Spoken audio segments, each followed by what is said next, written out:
I rolled my sled and I broke the windshield.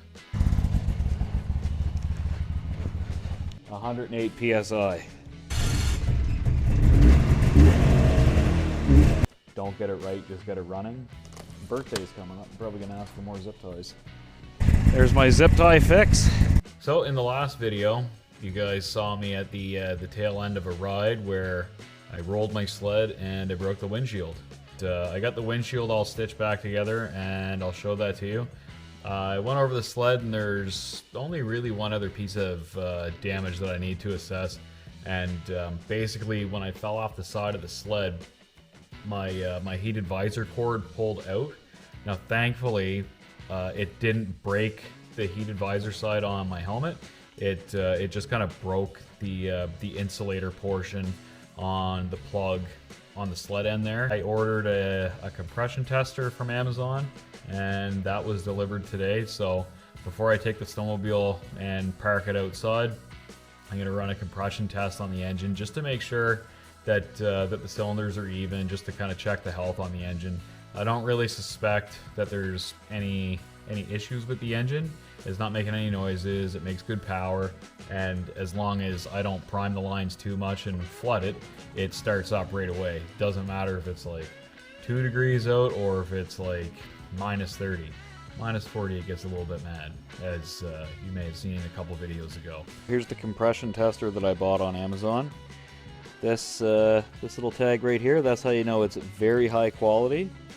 The reason why I bought this one is my friend has the same one and I used it last year and it worked. It's got a digital display and I'm sure that that's very accurate, and you know, it's a very highly calibrated piece of machinery. For what I'm doing, I don't really need something that's highly accurate. I just need to know if it's in the ballpark of healthy. So I'm gonna get all this hooked up. Got my spark plug wrench here, and yeah, I'm just gonna pull the plugs out. It's a little bit tight. There's a dirty joke there. The spark plug doesn't look too bad. She's definitely got a little bit of like soot and whatnot, but I did just switch over from really crappy 2-stroke oil to some pretty decent stuff, so I'll just kind of keep an eye on that. But also it's a 2-stroke engine, so I'm not really expecting it to be running as clean as, like, say, my truck or my car. Yep, looks pretty much the same. Oh man, it smells good. None of these adapters are labeled, which, I mean, why would you want them labeled? This way I can do the old trial and error. Oh, man. Grab the right one the first time. The reviews on this were not terrible, but not great either. Pounds per square inch there.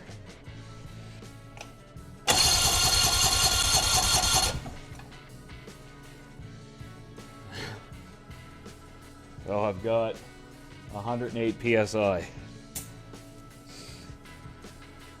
I was kind of expecting that.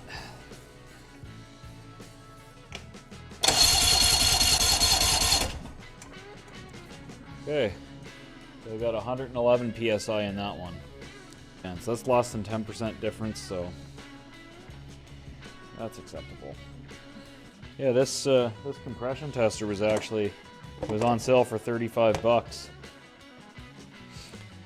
And the last one I bought, I think I paid $50 for, and when it showed up, it was broken and it didn't work. And instead of returning it, I just threw it in the garbage.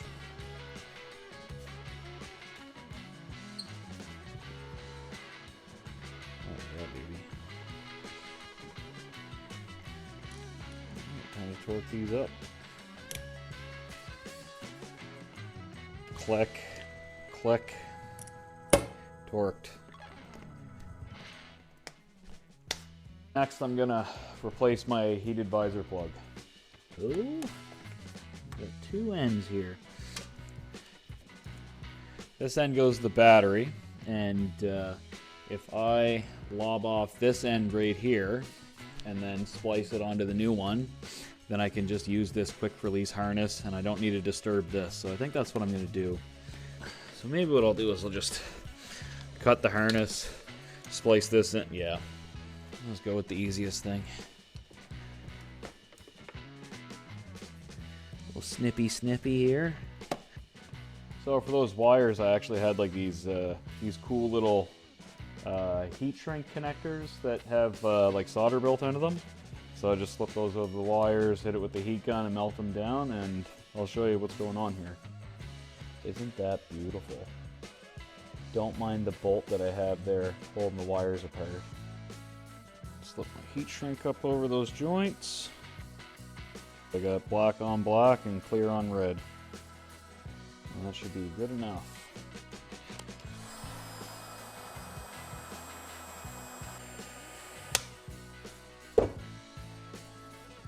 Good enough. Anytime I use this tape, I like to put a zip tie around each end. That way, just in case it does kind of come unbonded from itself, at least there's a zip tie on either end just to keep it from unraveling all the way. I honestly think that zip ties are something that just about every fella should have in his toolbox, because man, they're good for everything. I fixed the windshield on my snowmobile with it. It's great. I've made spark plug wire separators. Again, fixed the windshield. I've fixed like splash guards on my car. Anyway, possibilities around this. I'm just gonna lob the ends off these.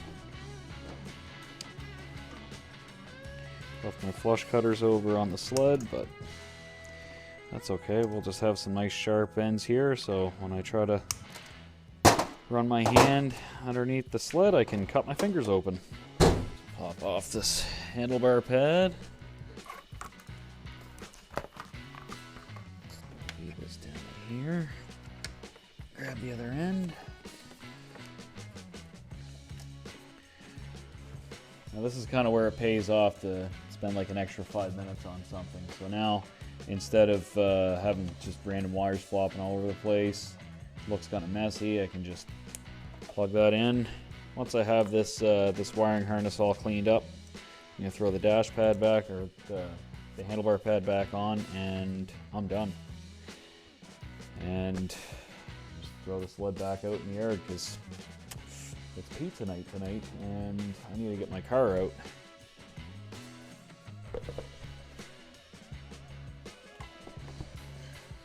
Zip tie that like right here on the center.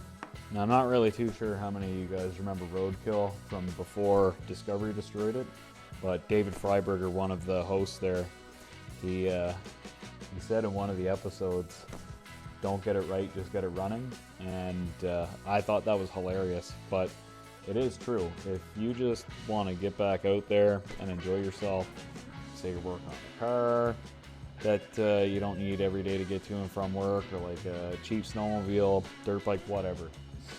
It doesn't need to be perfect. Just do what you have to do to get back out there. When Christmas time was starting to get wound up around here, my wife asked me what I wanted for Christmas, and I said to her, there's always two things that I never have enough of. First thing, zip ties. Even if you've got like 300 or 400 of the things in your toolbox, it's still not enough, because you never know when you're going to run out, and they're just, like I said, they're good for everything. The other thing that I gave her as a suggestion was just like a bag or a box of just random hardware, nuts and bolts. I don't care if it's metric, if it's standard, whatever. The more of that stuff kicking around, the better. I think I'm pretty happy with the zip ties right there. Birthday's coming up. I'm probably gonna ask for more zip ties. Never have enough zip ties. As long as the little green light on the visor comes on, I'm in business.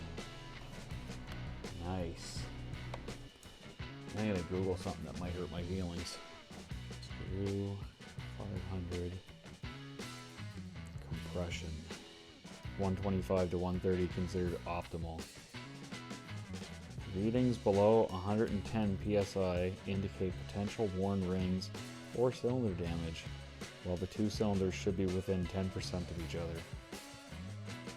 I totally forgot that when you check the cylinder compression on these, you're supposed to hold the throttle open.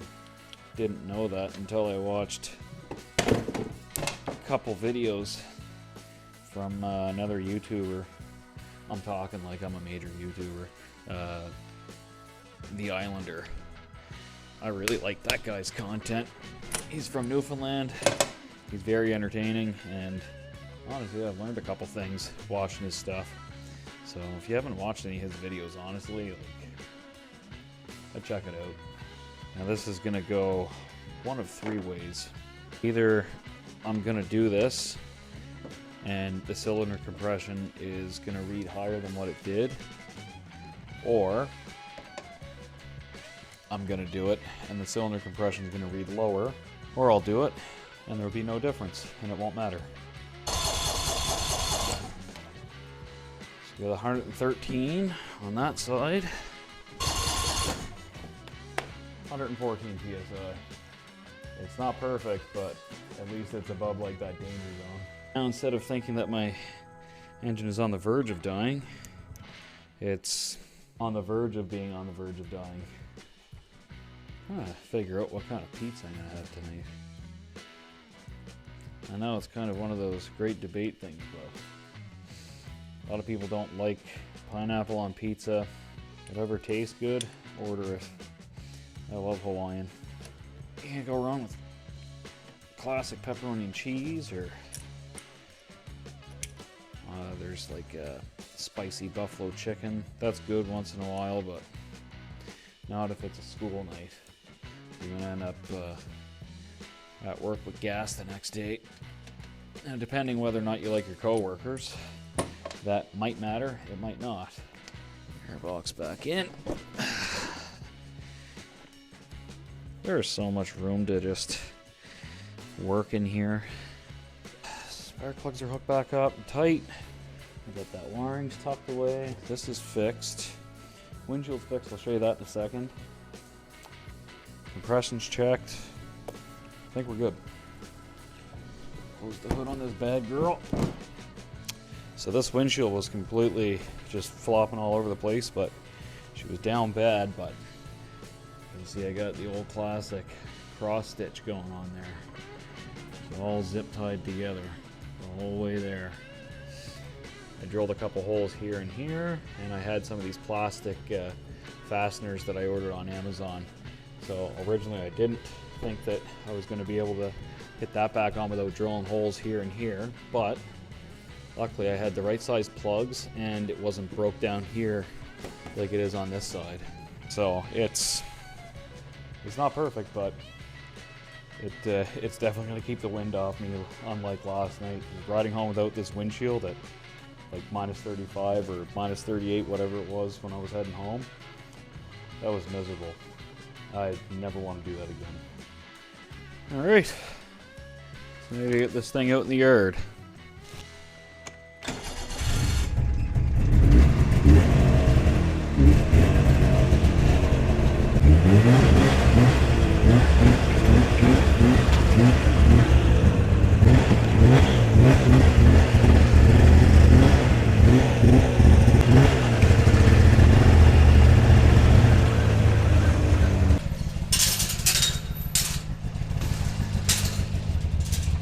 You stay. I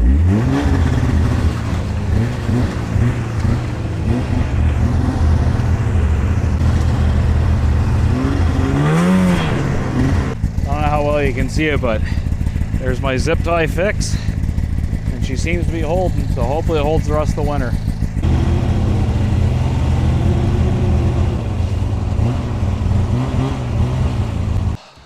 Thanks for tuning in. See you guys in the next video.